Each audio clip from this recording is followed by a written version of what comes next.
Hello everyone, welcome back to Tea and Lit. In today's video, we are going to be doing our review video for 1984 by George Orwell. So grab yourselves a cuppa and a copy and let's get into it.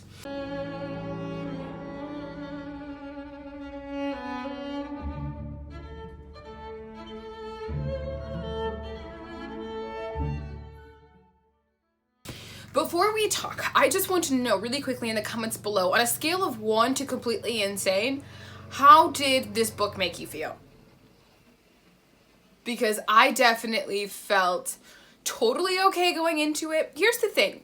I have been teetering on the edge of madness for, well, my whole life, but definitely in the past year and a half. I've definitely felt over the past year and a half, things have been getting really bad in the world and we just have to, do what we can to be ready for it and keep your people close and all these things. And I knew that things were going to end terribly, but then 1984 came along and I feel so much worse and not at all prepared, which makes me very anxious.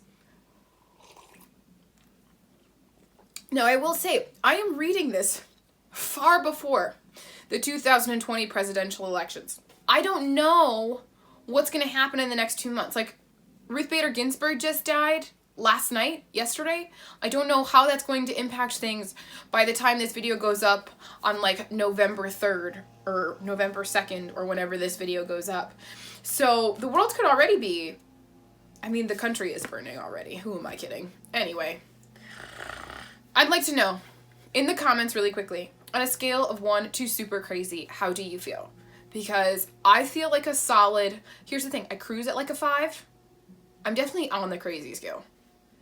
People who know me probably would say I cruise at a 7. I've definitely hit a 9. I don't know if I've gone full crazy, but I'm definitely flirting with danger here. The other thing I had said, if you watch the Catcher in the Rye video, one of the reasons I read it was because I heard that people will become killers afterwards, and I thought that would be pretty interesting. I said to Keith last night, if I read The Catcher in the Rye and then 1984 right after, I probably would be an assassin right now. Thankfully, I had some good books in between that, and I'm definitely going to relax and read some good books after this. I'm going to do Pericles next. I may not read The Handmaid's Tale and Fahrenheit 451 this month.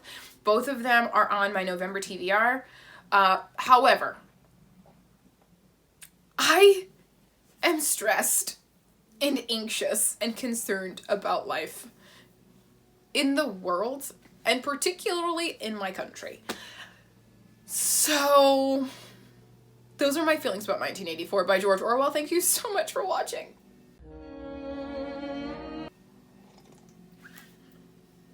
Just kidding. We should definitely talk a little bit more about the book. So our story opens up, Winston, who is about 38 years old, is writing in his diary. He works for the Ministry of Truth. There's 4 ministries. The Ministry of Truth, where basically they do nothing but tell lies. They have the Ministry of Love, where basically they punish people for not loving Big Brother enough. There is the Ministry of Peace, which is concerned with always being at perpetual war. And then there is the Ministry of something else that I remember not putting a post-it on, and I remember feeling really bad that I didn't put a post on it. The Ministry of Plenty, which is concerned with economic affairs, except everybody in the country is going hungry. So, that's our world. That's the world of 1984. It's not totally different than the world that we have now. We have the Department of Health and Human Services when we're in the middle of a pandemic. So, over 200,000 Americans are currently dead. So I don't know how well the Department of Health and Human Services is going by maintaining the health and human services of those 200,000 people. We're all so screwed. That's the thing. I wrote several times in my notes, we're so screwed. The world is effed. This is some crazy S. I cussed a lot in my notes. By the way, these are my annotations. If you ever want to see a video about how I annotate my books, please let me know and I will put that together for you guys. I think that would be a kind of fun video to do. More to the point. This is a little scatterbrained. So yeah, Winston is writing in his diary, which is against the rules, but he's got this teeny tiny little corner away from the telescreen where he can write in his diary. And he thinks he's writing for posterity and for a brighter future. That's what he thinks. Oh, this gem of a line. So here's the thing that's very common in dystopias. He who controls the language, he who controls the books, controls the people. And so a sure sign that you are in a dystopia is if you have banned books. You have something that you're not allowed to read. If you have something that has been changed from its original, not just like translation-wise, but something that has been altered in its essential character. And the way a lot of books do is that they burn the books. And this is a case, even in the world, in the dystopias of history. One of the things that the Nazis were very keen to do was to burn books written by Jews. I put that in quotes because I think a lot of books got burned during that time, not just things that were written by Jewish people, but, you know, whatever. That's not the point. That's a sure sign that you are in a dystopia. If you have books that you are not allowed to have access to, if you have books that are being burned. Sure sign. The way George Orwell presents this is mad. Basically, we meet this character named Syme, and he works at the Ministry of Truth also, but he works to create Newspeak, which is the language of Oceania. And pretty much he's changing English by constricting it. English is a living language. We're constantly adding new words. Some things do go out of style and we stop using them, but he's restricting language. And on page 53 of my copy, we have him talking, our Winston and Syme talking about how Syme is altering history through changing the language. And he says, the whole literature of the past will have been destroyed. This is by 2050. So 30 years from now. Are you ready? Chaucer, Shakespeare, Milton, Byron, they'll exist only in Newspeak versions, not merely changed into something different, but actually changed into something contradictory of what they used to be. Now, you guys know, we value classic literature here. Shakespeare, basically above all. The idea of changing the works of William Shakespeare,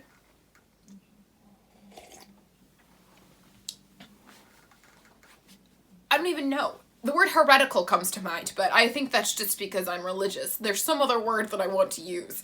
But it's just such a violation against all dignity of language.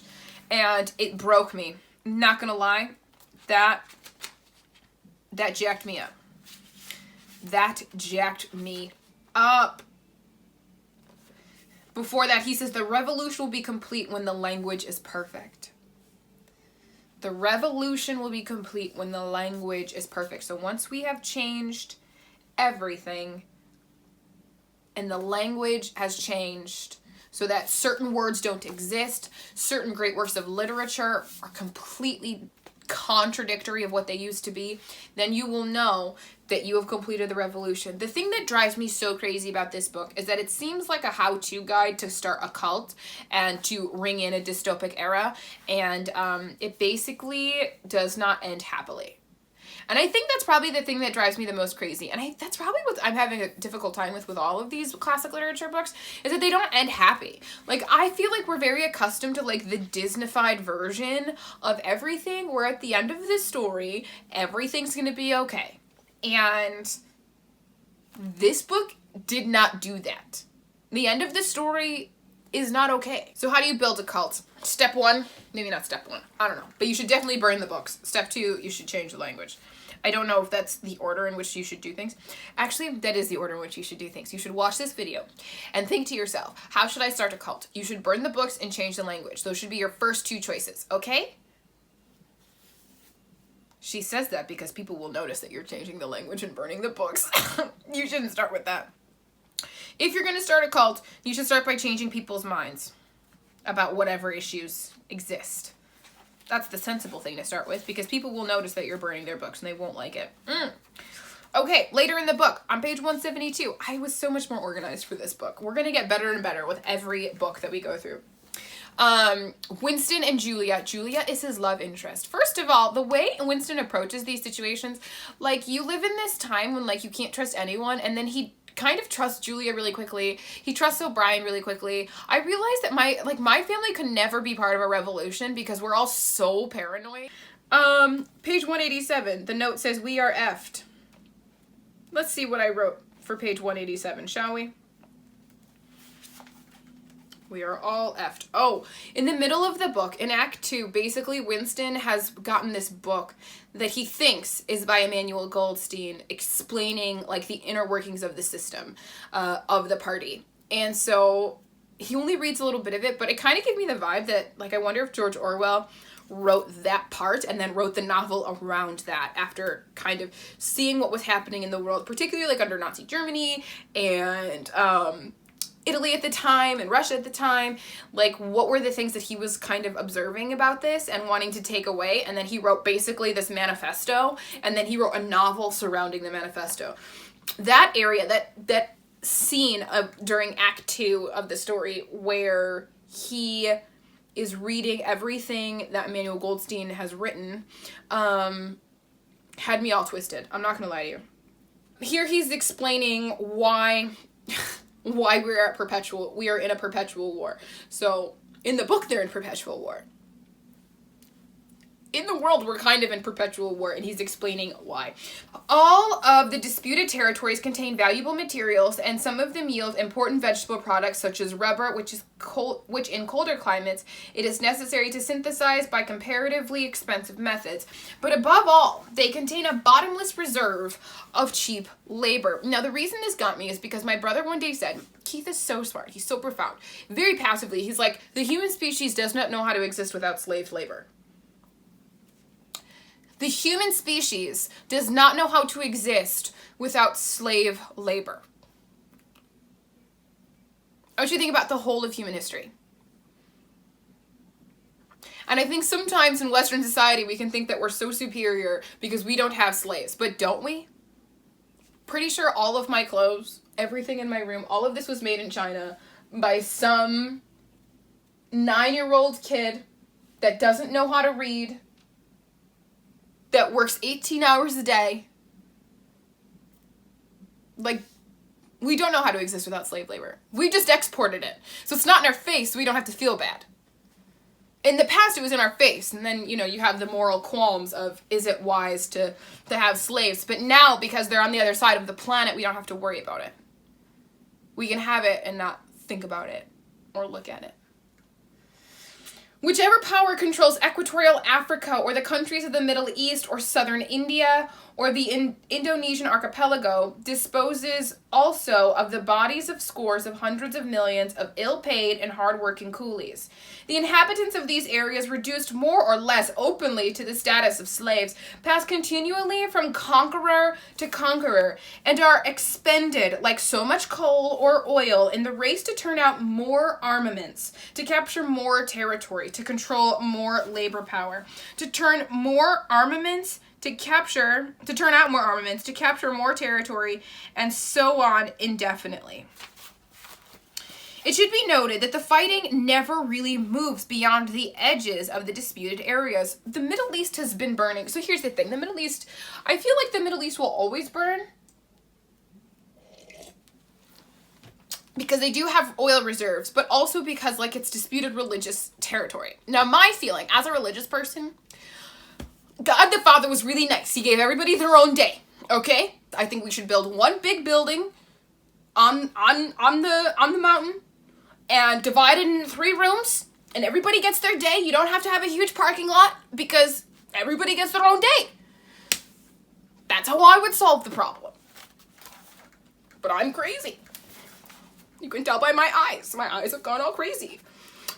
Anyway, the frontiers of Eurasia flow back and forth between the basin of the Congo and the northern shore of the Mediterranean. The islands of the Indian Ocean and the Pacific are constantly being captured and recaptured by Oceania or by East Asia. In Mongolia, the dividing line between Eurasia and East Asia is never stable.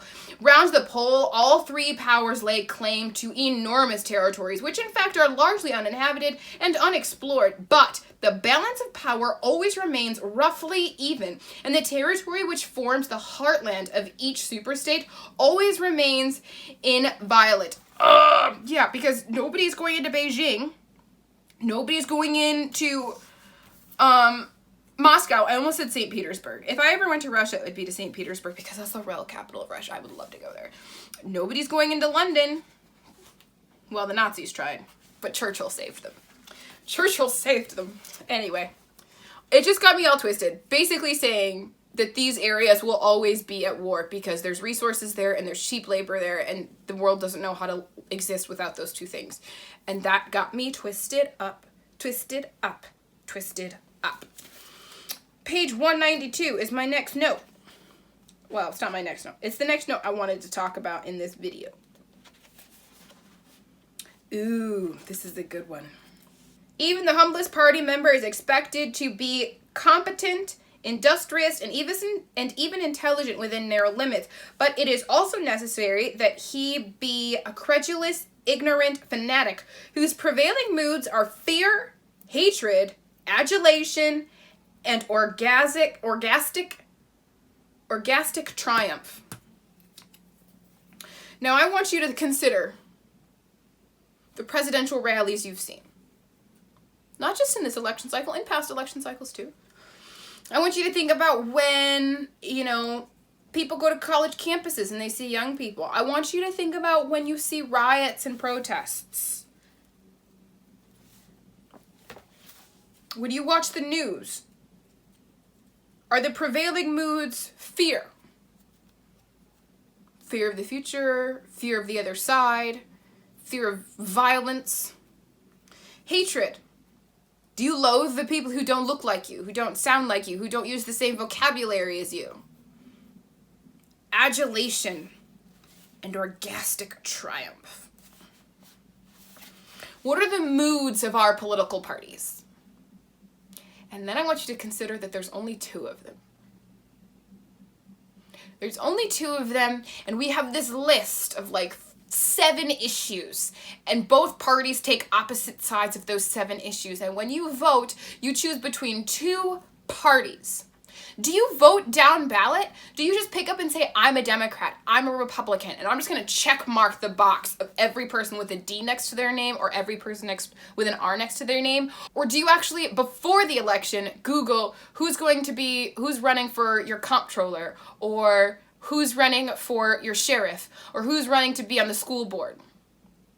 Or do you just see DR and think, oh, that person probably has the same values as me, because for the most part, I'm a D or I'm an R?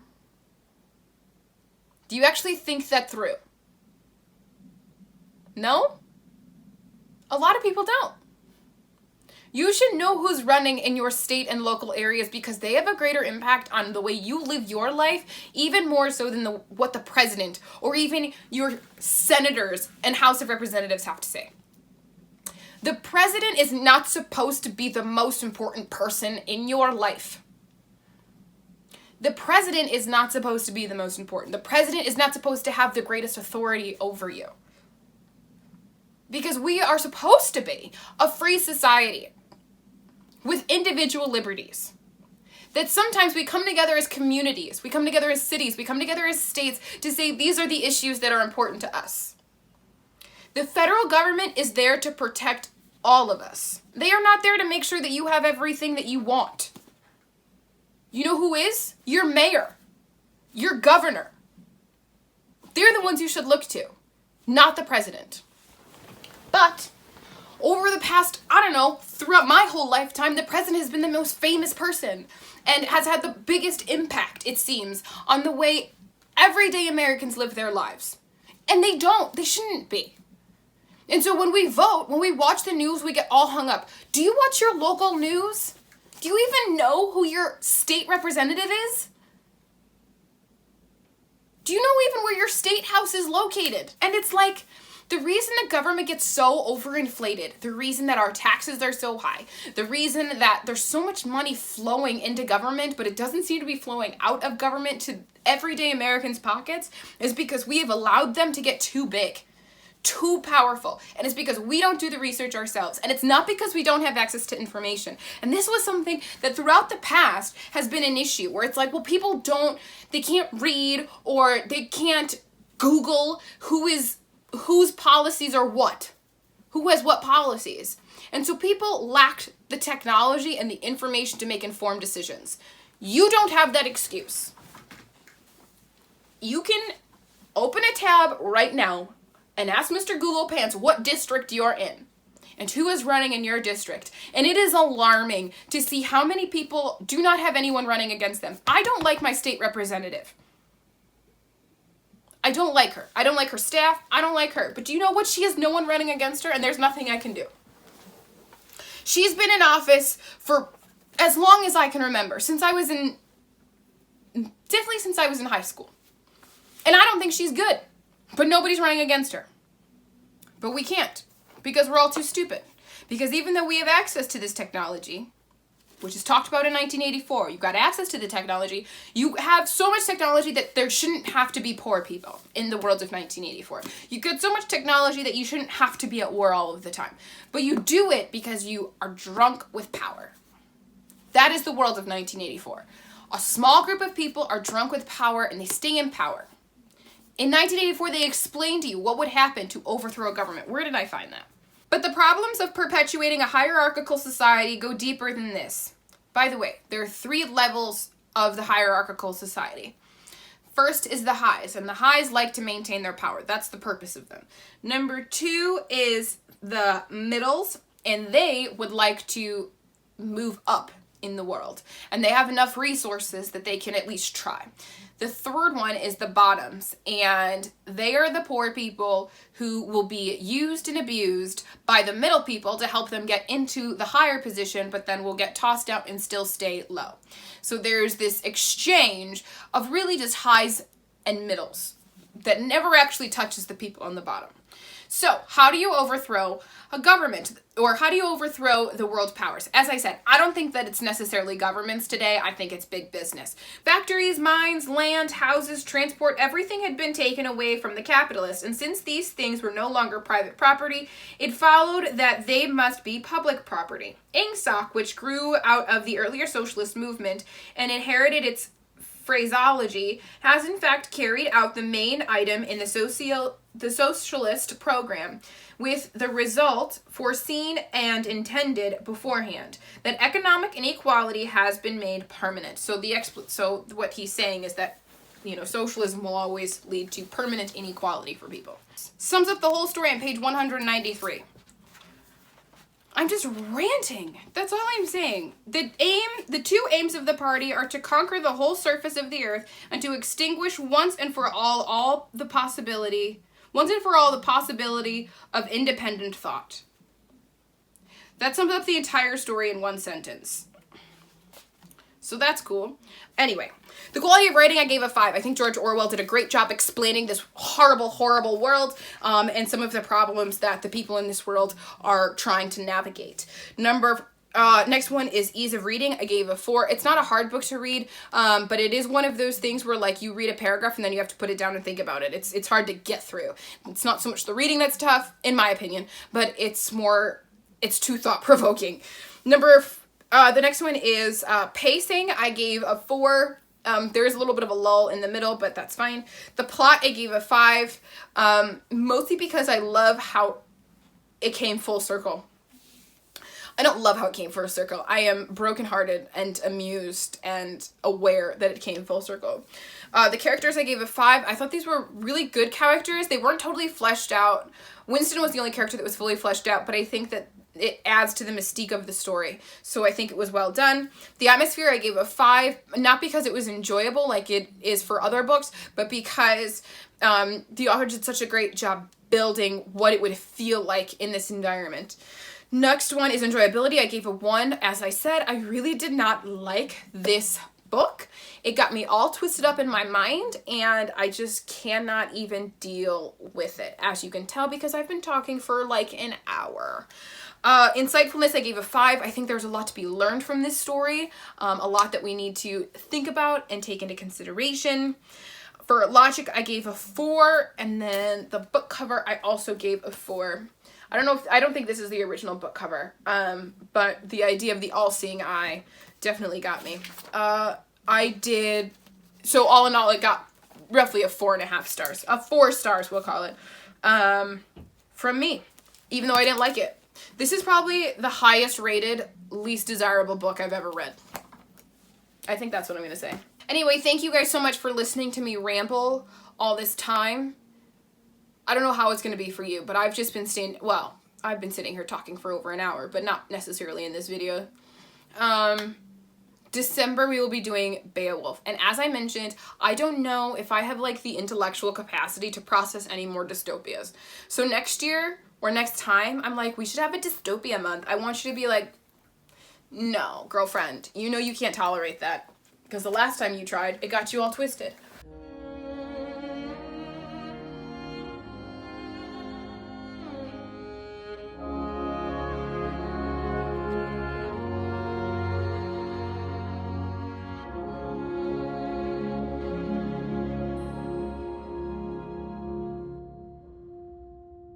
Those are all of my spiels. I wonder how I'm going to edit this down. I wonder how my brother is going to edit this down, because I feel like it was mostly rambling about my views on governing. I have concerns for the future. I think 2020 is going to end really poorly. I think, honestly, so we're probably putting this out like November 2nd, and then we'll do our discussion on November 3rd on election night. But I just feel like the country has been burning all year, and I think it's going to get worse. I feel like regardless of who wins, yeah, we'll put this out November 2nd. On November 3rd, election night, we will do our discussion. But I feel like no matter what happens tomorrow for you, for me it's 2 months in the future, the country's gonna burn. People are going to riot, and people will set fire to the country because we have lost our way. We don't know who we are as the American people. There is no universal American culture anymore. Now, back in the day, that was, I don't know, baseball games and hot dogs. That is not the way anymore. It was block parties and having, being neighborly, baking an apple pie for the new people that came to town. That is not our way anymore. We've lost who we are, and we don't know who we are anymore.